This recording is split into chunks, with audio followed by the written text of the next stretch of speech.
Hi hello പുതിയൊരു വീഡിയോയിലേക്ക് സ്വാഗതം. അപ്പോൾ ഇന്ന് ഞാൻ കണവത്തോരനാണ് വെക്കുന്നത്. ഇതിന് മുമ്പ് ഞാൻ കണവത്തോരൻ വെച്ചിട്ടുണ്ട്. അപ്പോൾ ഇന്ന് വെക്കുന്നത് അച്ഛനാണ്. അപ്പോൾ ഇതേ കണവയൊക്കെ നന്നായിട്ട് വൃത്തിയാക്കി എടുത്തിട്ടുണ്ട്. അതിലേക്ക് നമുക്ക് വെളുത്തുള്ളി വേണം, ഇഞ്ചി വേണം, പച്ചമുളക് വേണം, മഞ്ഞൾപ്പൊടി വേണം, മുളക് പൊടി വേണം, ഉപ്പ് വേണം, പെരിഞ്ജീരകം, ഒരു 4-5 സവാള, കറിവേപ്പില, ഇത്രയും കാര്യങ്ങൾ വേണം.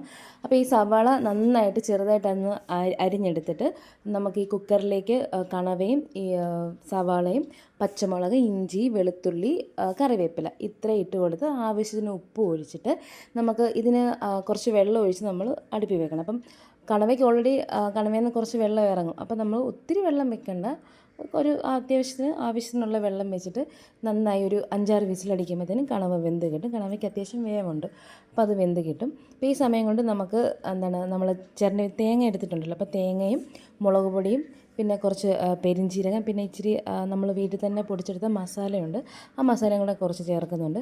അപ്പോൾ അതൊന്ന് നമുക്കൊന്ന് ഒതുക്കിയെടുക്കണം. അപ്പോൾ നമ്മൾ ആ എടുത്ത തേങ്ങ ഫുൾ എടുത്തിട്ടില്ല, അതിൽ കുറച്ച് തേങ്ങ നമ്മൾ മാറ്റി വെച്ചിട്ടുണ്ട്. എന്നിട്ട് ഇനി നമുക്കൊരു ചീനച്ചട്ടി അടുപ്പിൽ വെച്ചിട്ട് കടുകൊക്കെ പൊട്ടിച്ചെടുത്തിട്ട് നമുക്ക് ഇത് ഒഴിച്ചു കൊടുക്കാം. അപ്പം നമ്മൾ എണ്ണ ഒത്തിരിയായിട്ട് അങ്ങ് യൂസ് ചെയ്യാറില്ല, കുറച്ച് എണ്ണ നമ്മൾ യൂസ് ചെയ്യാറുള്ളൂ.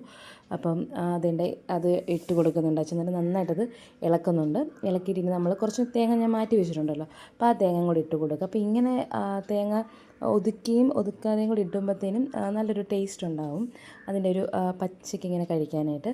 അപ്പം ഇതിങ്ങനെ നന്നായിട്ട് ഇളക്കി കൊടുക്കുക. ഇപ്പം നമ്മുടെ കണവ വെന്ത് കിട്ടിയിട്ടുണ്ട്.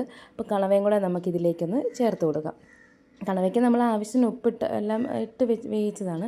അപ്പോൾ മഞ്ഞൾപ്പൊടിയുടെ ഒരു ഇത്തിരി കുറവ് പോലെ തോന്നിയത് കൊണ്ട് കുറച്ചും കൂടെ മഞ്ഞൾപ്പൊടി ഇട്ട് കൊടുത്തിട്ടുണ്ട്.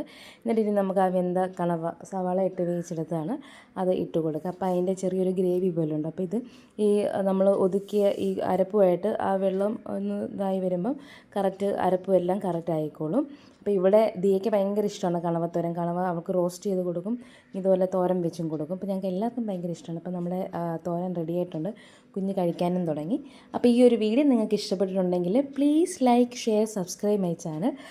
എല്ലാവരും ഒന്ന് സബ്സ്ക്രൈബ് ചെയ്ത് ലൈക്ക് ചെയ്യണം. Okay, bye bye, thank you.